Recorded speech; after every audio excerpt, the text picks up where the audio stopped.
দুই নাম্বার হলো ওয়াল মুমিনিনা ওয়াল মুমিনাত।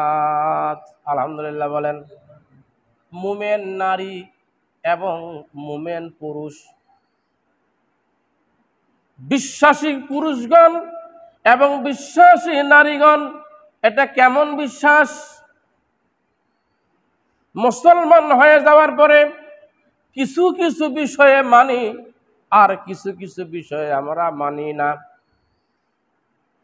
নানান প্রশ্ন থেকে থাকে, এটা আবার কিভাবে মানবো, এটা কেমনে মানবো?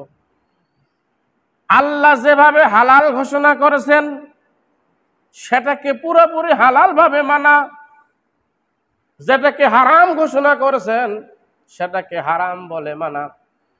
রাসূল যেটা করতে নিষেধ করেছেন জীবনের সাথে এটা পুরোপুরি ভাবে নিষেধ হিসাবে মানা। যেটা আদেশ করেছেন এক চুল পরিমাণও দূরে সরার কোনো উপায় থাকবে না, সে আদেশ অনুযায়ী কাজ করা, এর নাম হলো মুমিন মুমিনাত। আলহামদুলিল্লাহ বলেন। আমাদের মনে প্রশ্ন আছে না নাই? আছে না? অনেক প্রশ্ন। এটা করব ভালো কাজ, এটা ভালো কাজ, এটা ভালো কাজ, কিন্তু কিছু কিছু কাজের সময় আমাদের মনের মধ্যে প্রশ্ন জাগে। বিনা প্রশ্নে যারা কোরআনকে মানবে এরা হলো প্রকৃত মুমিন। আল্লাহ সুবহানাহু ওয়া তাআলা বলতেছেন, যারা মুমিন হবে নারী এবং পুরুষ, এদের জন্য ক্ষমার ব্যবস্থা রয়েছে এবং মহা প্রতিদান জান্নাতের ব্যবস্থা রয়েছে। আলহামদুলিল্লাহ বলেন। তিন নাম্বার হলো ওয়াল কানিতিনা ওয়াল কানিতাত। অনুগত পুরুষ, অনুগত নারী, নারী এবং পুরুষ সবার জন্য সমান কাজ। নারী এবং কি পুরুষ। ঘুমাইয়েন না, নামাজের শেষে ঘুম পারবো একসঙ্গে আসর পর্যন্ত। মুরব্বী দিকে দেখেন, আমরা তো আওয়াজ শুনি, আওয়াজ, ওয়াজ না আওয়াজ। তাফসির নেন, খুব কষ্ট করিয়া প্রিপারেশন নিয়ে আসছি, প্রিপারেশনের অভাব নেই ইনশাল্লাহ। আল্লাহ বলেন যারা অনুগত পুরুষ হবে আর যারা অনুগত নারী হবে এদেরকে ক্ষমার ব্যবস্থা করা হয়েছে এবং জান্নাতের ব্যবস্থা করা হয়েছে। এইবার অনুগত পুরুষ হবেন আর অনুগত নারী হবেন কি হবেন না? হওয়া যাবে? হওয়া যাবে? মুখ ফুটে না। হওয়া যদি যায় এটা কোন অনুগত? এটা কোন অনুগতর কথা বলা হচ্ছে? আল্লাহ আমাদেরকে সংবিধান দিয়েছেন।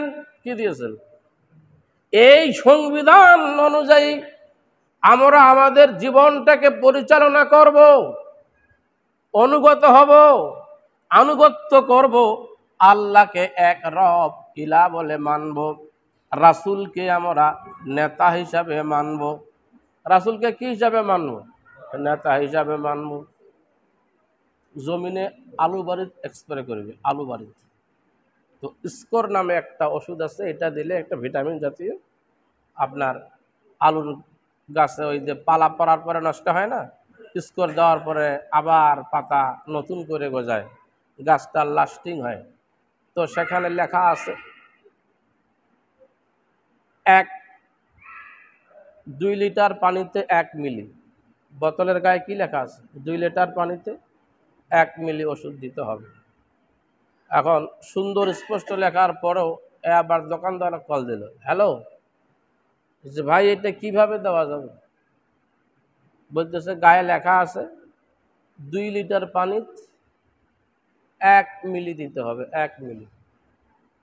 এইভাবে মিশ্রণ করে আপনি এক্সপ্রে করেন। এখন স্কোর তো পানিতে দেওয়ার সাথে সাথে সাদা হয়ে যায় না, দুধের মতন সাদা হয়ে গেছে। আবার কল দিছে, বলছে পানিটা যে দুধের মতন সাদা হয়ে গেল। দোকানদার কাছে, আরে তোর একটা কলমি বারবার ধরি, আর মানুষ নাই, দুধের মতন সাদা হোক আর কি হোক, তোর কাম তুই এক্সপ্রে করে। একটা স্কোর দিতে যাইয়া যদি 2-3 বার প্রশ্ন করা হয়, আলুর জীবন নিয়ে চিন্তা, গাছের জীবন নিয়ে চিন্তা। আল্লাহ রাব্বুল আলামিন ওষুধের গায়ের মরকের চাইতে একটা কনস্টিটিউশন, একটা বড় মড়ক আমাদেরকে দিয়েছেন। এই মড়ক অনুযায়ী আমরা আমাদের জীবনটাকে পরিচালনা করব। কখনো দেখি না এই মড়কের ভিতরে কি আছে, কথা কয় না, ঠিক কি না? কখনো লক্ষ্য করি না জীবনটাকে যে পরিচালিত করব, যে বিধান দিয়েছেন আল্লাহ, কোরআন দিয়েছেন, এটার ভিতরে কি লেখা আছে, কিভাবে আমি আমার জীবনটাকে প্রতিষ্ঠিত করে তুলব।